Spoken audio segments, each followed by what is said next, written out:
The Los Angeles Chargers have a superstar quarterback in Justin Herbert, but have yet to win a playoff game. Are they primed for a deep run in 2023? It's Chargers Day, and we're breaking them down from every angle today on the Locked On NFL Scouting Podcast. You are Locked On NFL Scouting with the Draft Dudes, your daily podcast for NFL and college football scouting. Part of the Locked On Podcast Network, your team every day. What's better than this? It's guys being dudes here on the Locked On NFL Scouting Podcast. We're the Draft Dudes.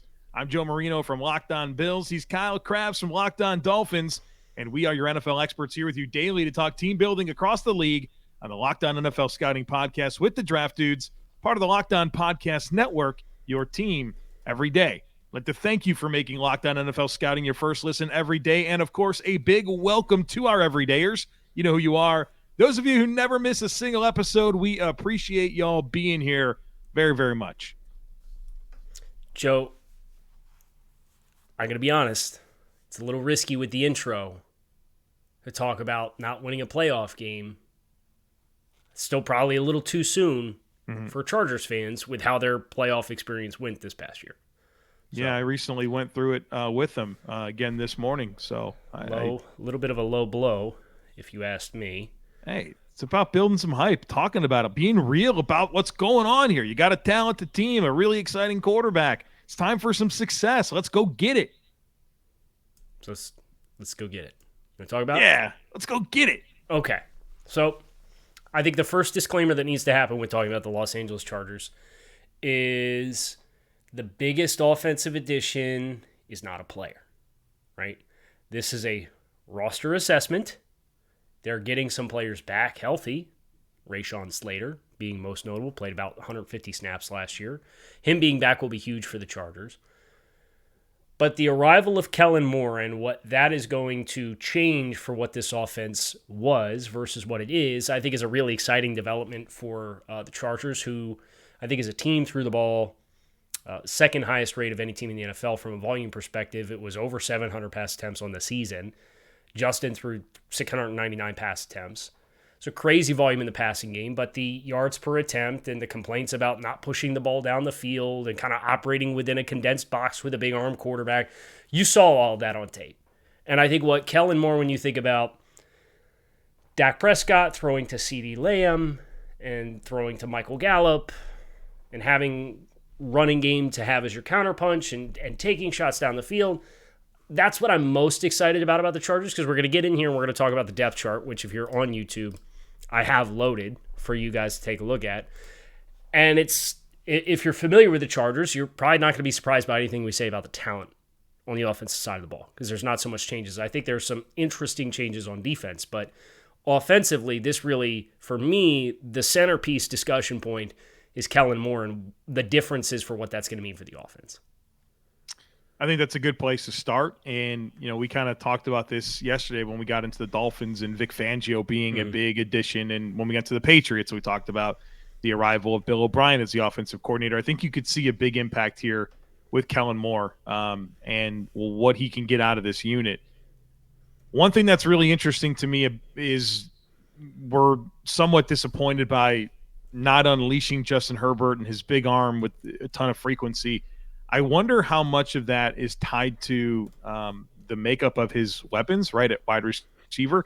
A lot of similar skill sets, a lot of possession-style receivers, guys that win with leverage and ball skills and body control and a lot of catch radius, but not necessarily a group of receivers that you look at and say there's dynamic separators, there's legitimate vertical threats, there's yards after catch talent, right? And I think the absence or the presence of the skills that they do have and the absence of what they don't have might lead to some challenges in how you can really stress teams with how they're willing to space the field against you, and you can probably stay leveraged and not really worry about a whole lot getting behind you as an opponent based on these weapons, because you're just willing to live with them living with contested situations down the field. And so, you know, they add Quenton Johnston, first-round receiver out of TCU, who I think in some ways – it is, but also another skill set that needs to be polished, right? You're looking for him to take a step as a route runner and, you know, for a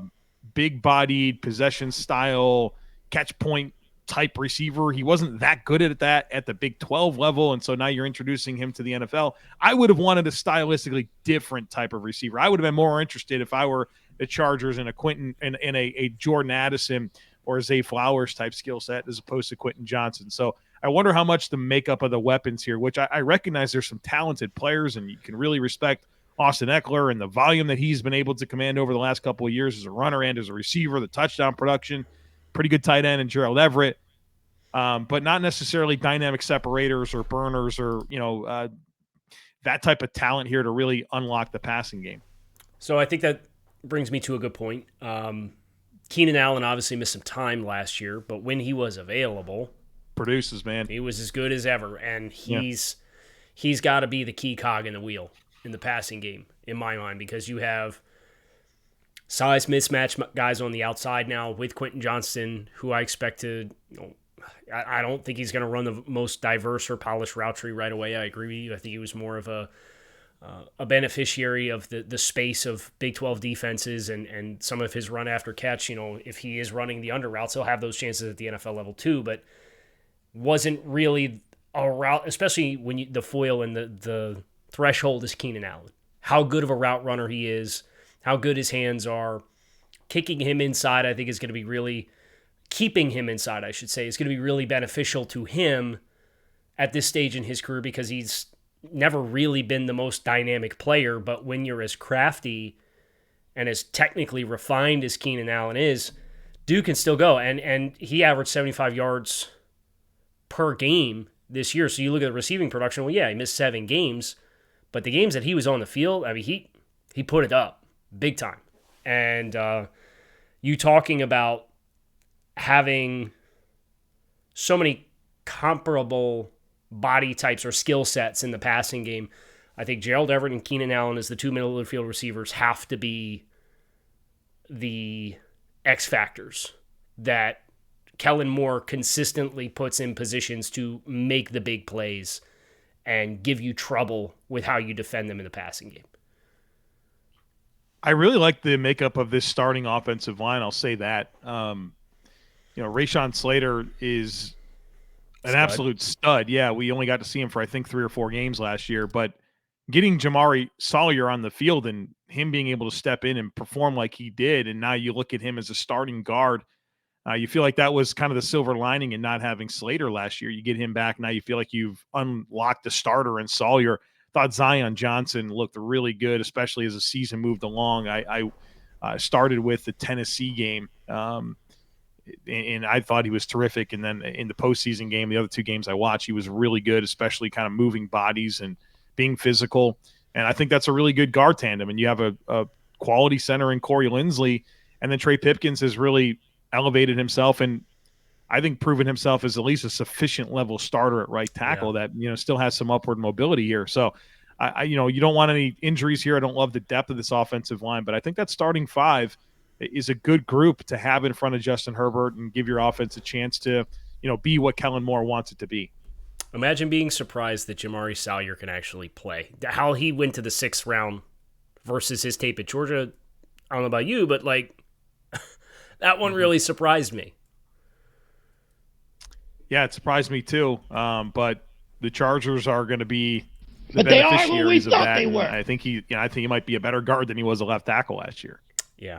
So up front, what I really like about the composition of the group is Zion Johnson, Jordan McFadden, Jamari Sawyer are all players who, if you were in a pinch and you had to play him at tackle, would you feel okay? Of course, they're all experienced at tackle. So having that amount of versatility with this group, I think really stands out to me as being an appealing factor. And they made the decision to re-sign Trey Pipkins. I think he got $8 million per year in free agency with that first contract expiring. And as a small school player that's developed and pressed for playing time, he's a great testament to having the uncoachables and developing offensive linemen and players with certain statures and lengths and athleticism are just going to get chances at the NFL level because they always have a chance to be something that just a try-hard guy who was a one-star recruit or a two-star recruit can't be if they have maxed themselves out physically. So I think Pipkins, nice storyline there. He's been a serviceable starter. I would agree with you. I think that's the threshold. That's obviously the bucket that we put him in as an adequate starter. But I like this group. The Chargers for a really long time were a team that you talked about, but the offensive line. I don't think you can feel that way now, especially with Zion Johnson coming into year 2, Corey Linsley being as good as he has been, the development of Sawyer, which is the best thing that could have happened as the silver lining to the Rashawn Slater injury, Slater coming back. Like, they got a lot of versatility. They got a lot of power up front. Yeah. And however they choose to play, I think they're physically capable up front of doing it. Lesson learned from Tom Telesco. I think he really spoiled the end of Phillip Rivers' run with the Chargers by not having the offensive line figured out. And so good job getting it corrected for the start of the Justin Herbert era. Really weird side note. I thought Matt Filer struggled last year, and they might be better for him not being part of this mix anymore. That was a disappointing output in terms of when I was watching these games and seeing where the L's were coming from. It felt like Filer was a lot of times that guy. Yeah. And so we'll see if he gets it going with Tampa. But and case in point, he did not have a big market in free agency. Yeah. Right. He lingered there for a while. So I think the league told us they agree with that assessment as well. All right. We are going to continue this conversation focusing on the defensive side of the football next, but first, make a fast break to FanDuel during the NBA playoffs, because right now new customers can get a no-sweat first bet up to $2,500. That's $2,500 back in bonus bets if your first bet doesn't win. And there's so much to love about betting over at FanDuel. You got great promotions every day. It's a safe and secure, easy-to-use app. You get paid instantly. And there's so much that you can get in on. Of course, the NBA Finals, the NHL, Stanley Cup Finals are here. We got to get the Gatto's got to get it going here. We're struggling a little bit. Doesn't look too good. But we got the Major League Baseball's in full swing, football's futures. And so if you're a Chargers fan and you think Justin Herbert's going to be the MVP, I think you can get in on those odds right now and, put some money down if you're feeling good about that. So there's simply no better place to get in on all the sports action than over at America's #1 sportsbook. So visit FanDuel.com/lockedon and get a no sweat first bet up to $2,500. That's FanDuel.com/lockedon. FanDuel, official sports betting partner of the NBA. So I'm still new to hockey, but I think the overwhelming takeaway the first few games of the Stanley Cup final is Vegas is a more talented team. It's heartbreaking. Nobody wants this for Jack Eichel. Nobody. They just, everything they do is cleaner. They're handling passes cleaner. They can actually, Florida, a lot of turnovers in their own end. Vegas looks faster, which is crazy because Florida had the big layoff because they swept Carolina in the Eastern Conference Finals. And I think the Western Conference Finals went to Game 6. A little further, for sure, yeah. So I think that the layoff hangover has bit. It's that reimagination of the, we don't want the bye week. We want to play in the wild card round. We'd rather play. We don't want to take the week off. We're playing too good right now. You believe that? Do you buy that as a thing? No. Not for football, at least. Maybe for these other sports. I would instinctually be inclined to agree with you, but I don't know the science or the numbers. Yeah, I don't either. What you're describing right now sounds a lot like me when I watched the Mets and the Royals in the World Series. What was that, like 2017 or something like that, maybe further back? And I'm just watching this play out, and I'm hopeful that the Mets are going to win, but every single game, it's more and more clear that the Royals were just a fundamentally better baseball team. And across 7 games, that figures it out. It's going to be hard to win. Right. You're going to need some bounces of the ball or the puck. Let's talk about bounces of the ball for the Chargers defense last year. Where do you want to start? And why is it with this paltry 5.4 yards per rush conceded defense? Man, I hate that we have to start there because there's a lot to like about there is unit. A lot to like. I agree. This is a hard pill to swallow. No, but it's reality, and I think Chargers fans know this. But you look at this team and you say, "Well, we're just going to run the ball all over these guys because that's what teams just do." And for them to, basically do nothing at defensive tackle here. We're just running it back with Austin Johnson and Sebastian Joseph Day. How dare you disrespect the likes of Scott Matlock and Gerard Clark? Right. Couple of rookies. Critical additions to the defensive tackle room. That's minus Drew Tranquill plus Eric Kendricks. Like, our run defense is figured out? I don't think so. I still have the same level of concern that I've had for, it feels like 3-4 years in a row now. But the middle of this Chargers defense, nothing. This might be the worst it's looked in years. Hey, by the way, you lost your nickel from last year, and you lost one of your starting safeties from last year as well. Bryce Callahan and Nasir Adderley, who surprisingly retired at 26. You'd like to think that there's a plan corner-wise to get Jackson, Davis, and Samuel on the field at the same time for your whatever inside player you want, and your two perimeter players. They're your three best corners. I know Jasir Taylor's a encouraging developmental player. Yeah.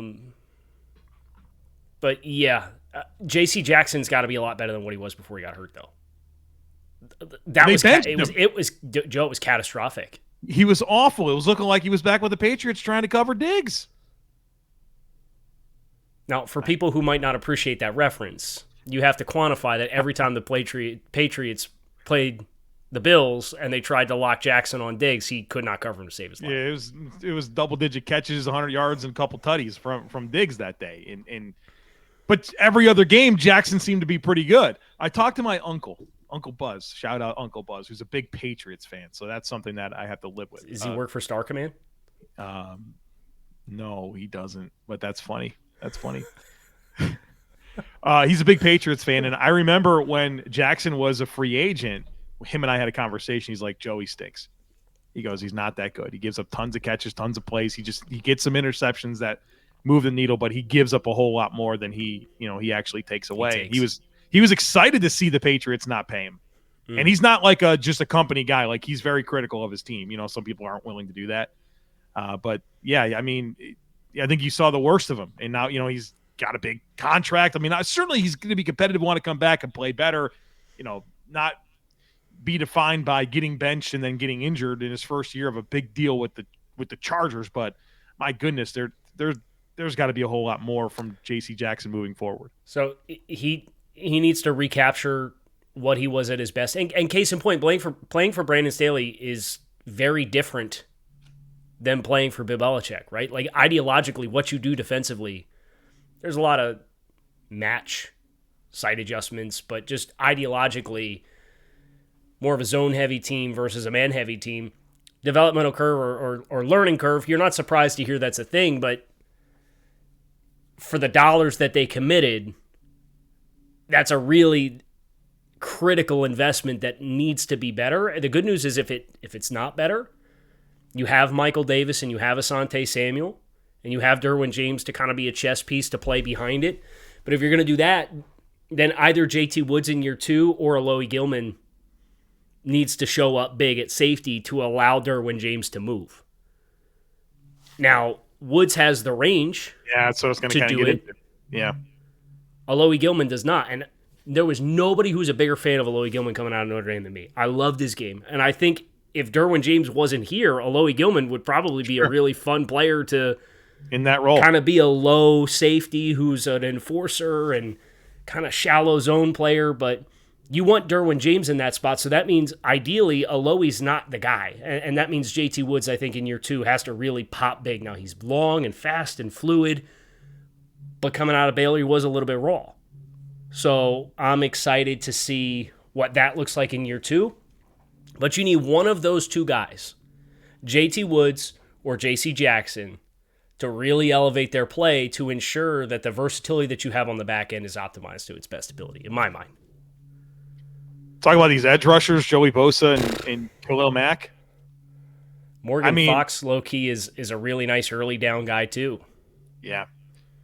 We didn't really get to see those guys healthy together last year for much. And so if I'm a Chargers fan, I'm getting really excited about Bosa, Mack, healthy entering 2023 because I feel like they can both really be high-impact players, of course, right? Like, of course Bosa can, but even Mack, as he's kind of aging, I still saw a lot of the qualities that, I've always loved about watching. Yeah, he is, man. And he can play the run and super flexible. I mean, he's a really nice football player. And then, I mean, how about Tuli Tuipulotu as a draft pick here? Yeah, it's a fun edge group situation. You mentioned Morgan Fox. Even Chris Rumph is we always figured it would take a little time for him, but big special teams contributions from him last year, though.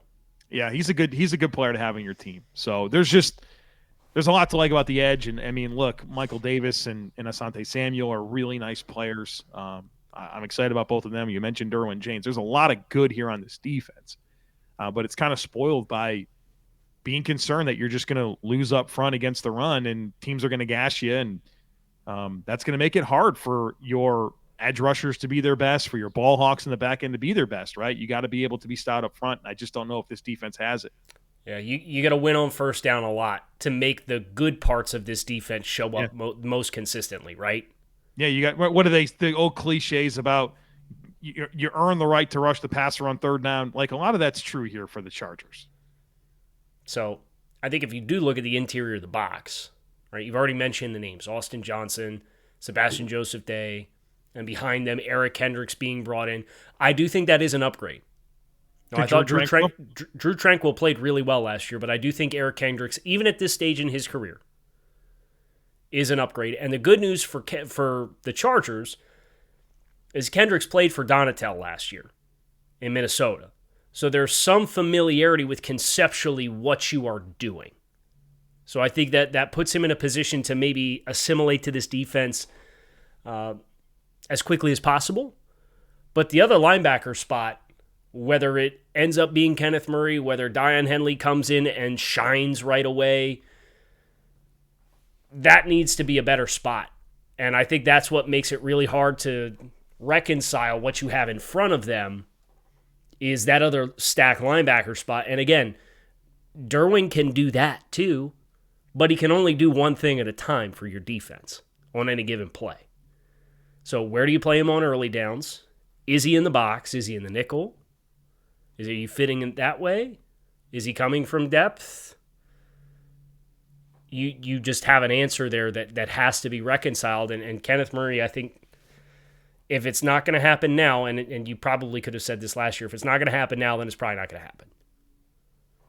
I have some thoughts about Kenneth Murray. We got to come to consensus on him well as a couple other players. So how about that as a cliffhanger? When we come back, we come to consensus?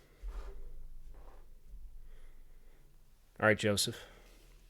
We should probably start with Kenneth Murray then. Yeah, real quick, though. We have Kenneth Murray, Josh Palmer, and Gerald Everett.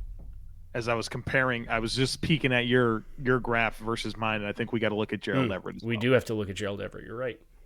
But let's start with Kenneth idiot Murray. I am. God, no, be nice. Be nice to my friend Kyle.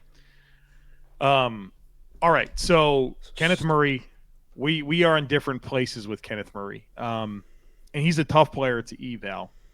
Here's what I'll say about Kenneth Murray. I think he has some nice flashy moments. I thought his coverage was better last year.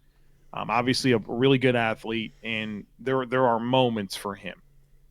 But I feel like the Chargers, by not having quality defensive tackle play in front of him, has really limited Kenneth Murray's ability to develop. I saw this in Buffalo with Tremaine Edmonds, and he played his best football this past year, but I also feel like this is the first year that the Bills had a legit A-gap defender in Daquan Jones. And they've been very much a revolving door there until Daquan came. And I saw what a good one-tech, a good A-gap defender can mean for a linebacker. Kenneth Murray hasn't had the players in front of him for him to play his best football.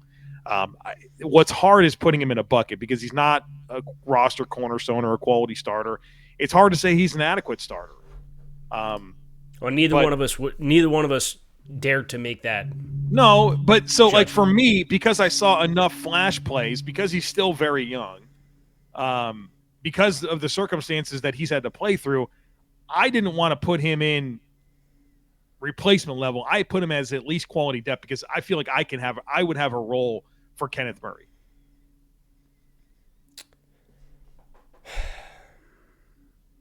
And it's like it's too far into his career for it to be a pink incomplete evaluation. Yeah, it's 2,100 defensive snaps. Yeah, in 3 seasons. Fortunately, that's too much of a sample size for us to intellectually, honestly tell you that it's an incomplete eval. So I understand what you're saying, and I agree with you. The play in front of him to protect him has not been great. But if that's the case, like, you're in the wrong defense. Is that fair to say? I don't disagree. Kenneth Murray hasn't developed into the right style of linebacker to play within this defense that plays so many too high shell presentations and light box counts where you have to be able to trace the back and fall back. Kenneth Murray has a very hard job as a run defender because he has to make the defensive tackles right, and they stink. And the biggest question for Kenneth Murray coming out of Oklahoma was what? Processing. Right. So that's for me where it's like in this, especially through the lens of the Chargers and what you are trying to do defensively and how you're going to play, it's just not a fit. And that for like, I think Kenneth Murray could go somewhere else and be a quality depth player. Go play for Todd Bowles.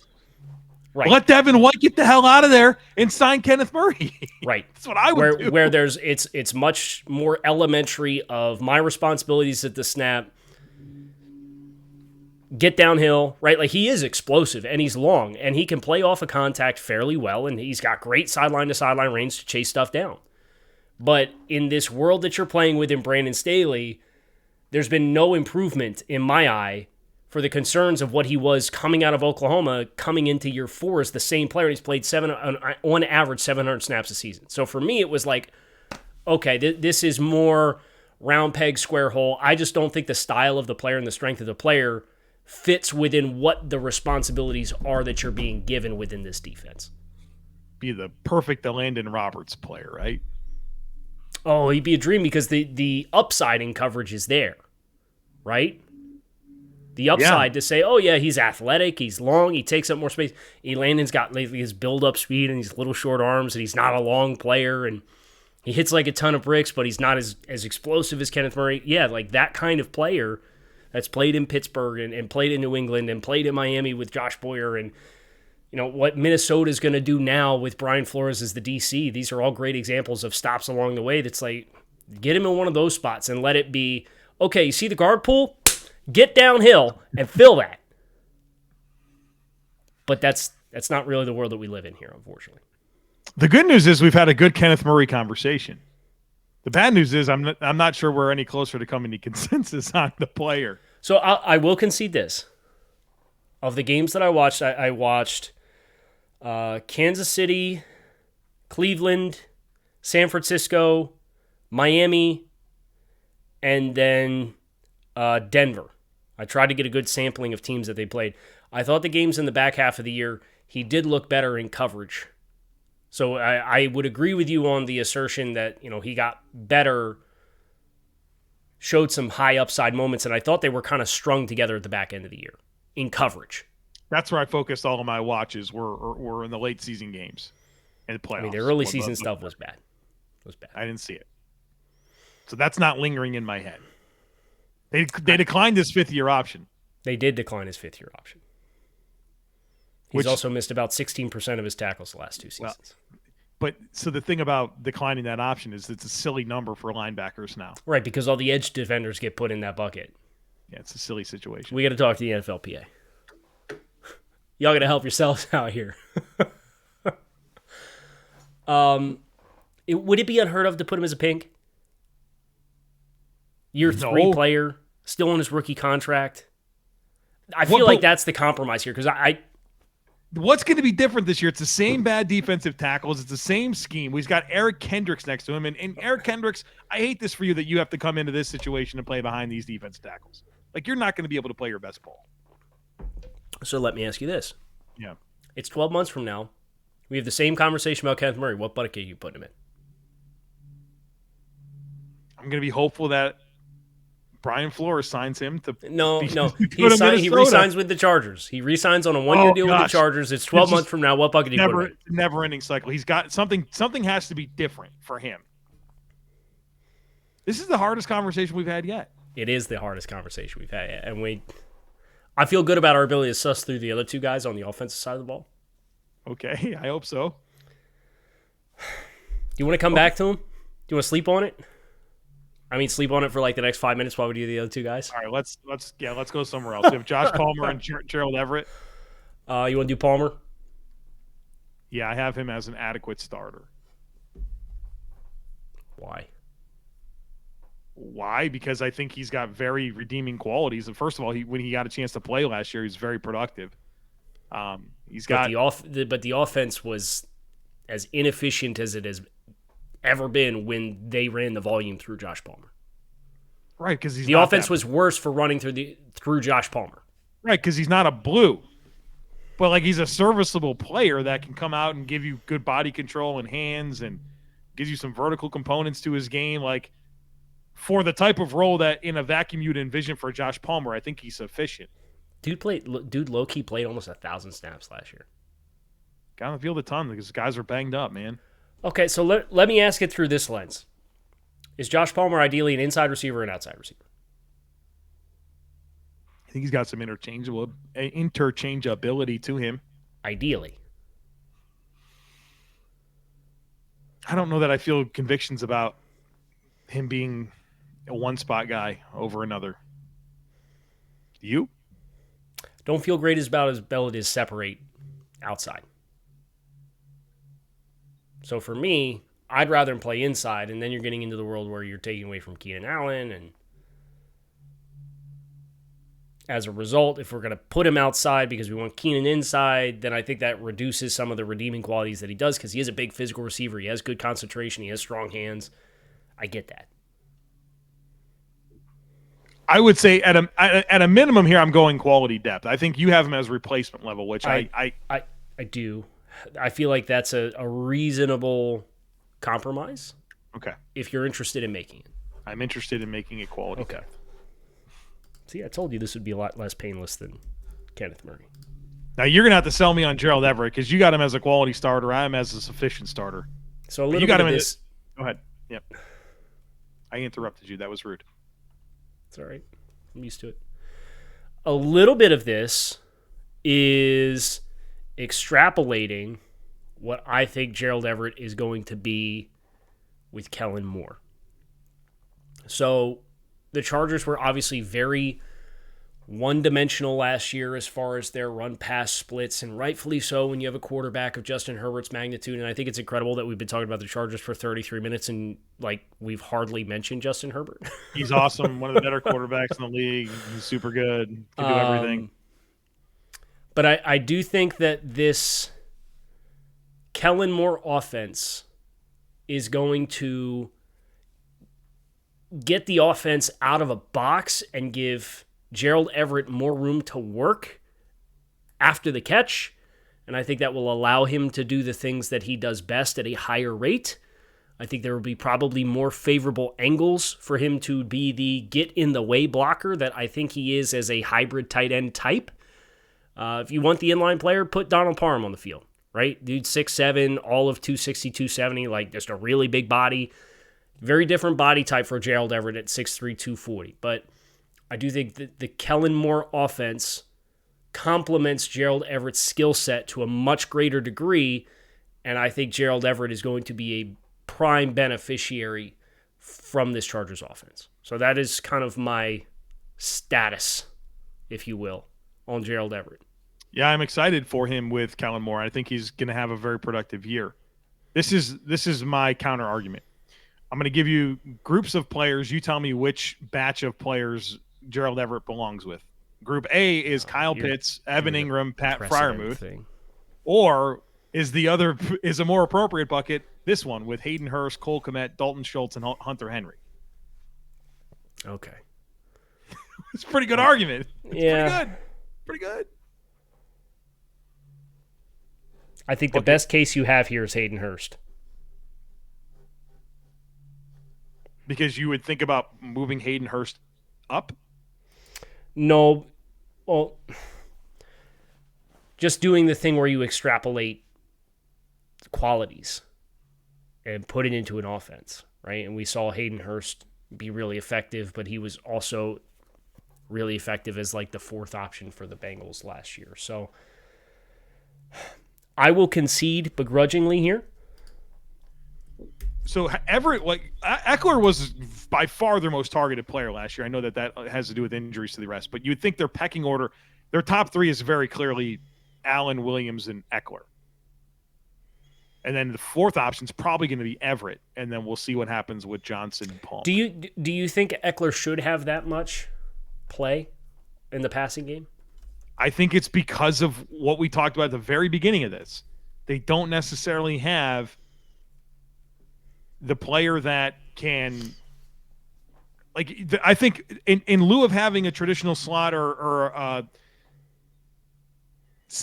quick separation guy, they use Eckler. Right. So I think that's just how that happens. I'm sorry, respectfully, 231 targets the last 2 years for Austin Eckler is not a very efficient way to run a passing offense when you have some of the skill players that you have at your disposal here. What were Tony Pollard's splits?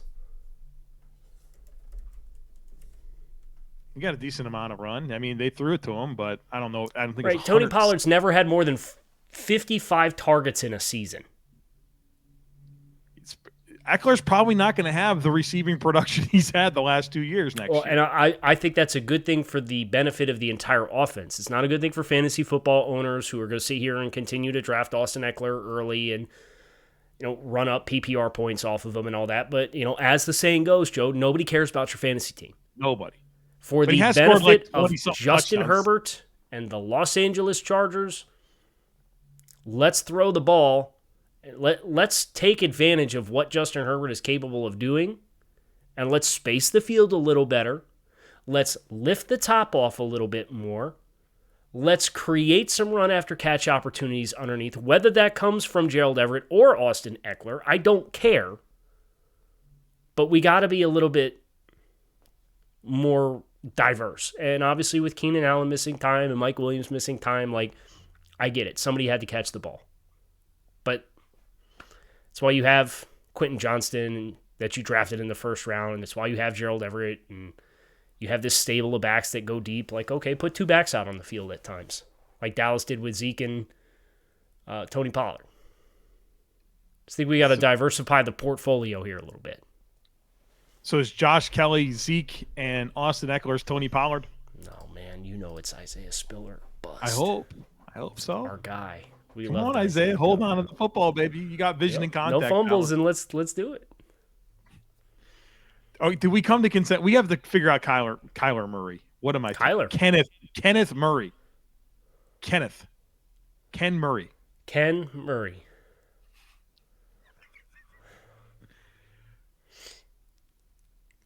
I guess we can put him as quality depth. Oh. What did we put? What did we put Elandon Roberts? Have we even done that team yet? Have we? What teams he plays for? What teams he play for? I'm forgetting. Is he on the Steelers? He's on the Steelers, isn't he? Yeah, he's on the Steelers. We did them. Game replacement level.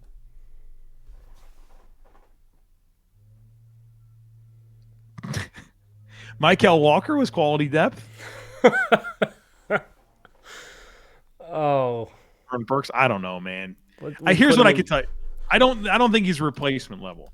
I hate the pink label, but I could be talked into the pink label being the appropriate play here. I think that is the appropriate it's the appropriate compromise. It's whether or not it's justified for how much of a sample size we have. Well, let's keep the end in mind here. The end in mind here is we're ranking rosters, and you get a certain score based on where players fall. I don't think that the Chargers should be benefiting from having Kenneth Murray, right? That shouldn't be a positive add to their team. I'm not necessarily sure that it should be a significant takeaway, though, either. Right. So with that information and your understanding of this scoring, what makes the most sense from that angle? I don't want it to help him, but I don't necessarily want it to hurt him either. He should be quality depth then. Because that puts him as kind of a it's modest. a very marginal score in the net positive versus if he's a replacement level, it's a marginal score and a net negative. I think that might be the best way for us to get there. There we go. Kenneth Murray. The draft dude's most intense player debate yet as we reach the 1 month stretch of doing this content. This is Team 15, right? Halfway tomorrow? Yeah, is it Dallas tomorrow too? So America's team. That's what they say. That's what they say. You're the self-proclaimed America's team. You go ahead. You do you. I'm not sure that I can buy that, though, because I seem to be privy to another team having their quarterback on the cover of Madden. Is that official yet? No, but you've heard the same things I have. Yeah, we'll see. We'll find out on Wednesday. It's going to be a real shame I'm not going to be able to buy the game. I've been debating this myself. Whatever game box is, PlayStation 3 behind me, it doesn't even have a cord. Am I really going to buy? I can't do it. Joe, I can't do it. Do you know the content that we could create if you buy a system? I don't know the content that we could create, but I can't imagine investing my time playing video games. Okay. So everybody who's still here with us at the end of the YouTube channel, or if you're still listening on the podcast, please go to the YouTube channel. Go to this video. We got great interaction on the Dolphins video yesterday, which was awesome to see the comments starting to pop off a little bit. So we appreciate that. Get in the comments and tell Joe which system he needs to buy. And please don't tell him anything confusing because he is as close to like Gen X as I can consider anybody to be from a technology standpoint. So if you make a joke, he's not going to get it. Just tell him PlayStation 5, Xbox One. Is it Xbox One? What is the new Xbox? Okay, yeah. Xbox, I don't know. The last one I knew about was the Xbox 360. Here's the thing. You can tell them what to give me. The better thing that they need to do is Series X. Sell me on how this is going to be a good utilization of my time. You know what has been fun? You know what has been fun?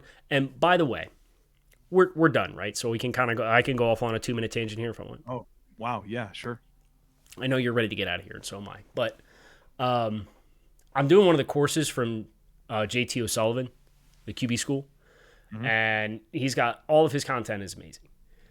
So I'm going through the course that is how to beat every coverage, and he has like 10 to 12 passing concepts against 0, cover 1, cover 2. I get to the brackets, cover 7, Saban 7 brackets segment.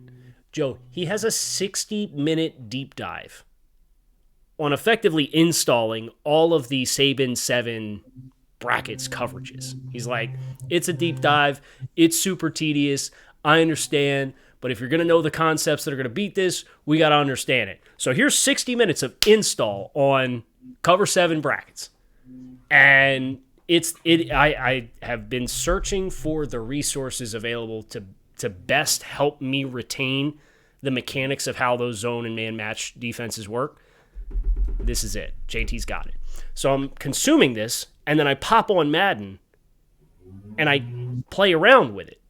And you hear some players talk about, oh, yeah, I learned so-and-so on Madden. And so, like, I'm trying to do that a little bit, and it actually is fun to see, like, some of it does help me with identifying and retaining information. So you can make it the case that it's going to help make you a better football guy.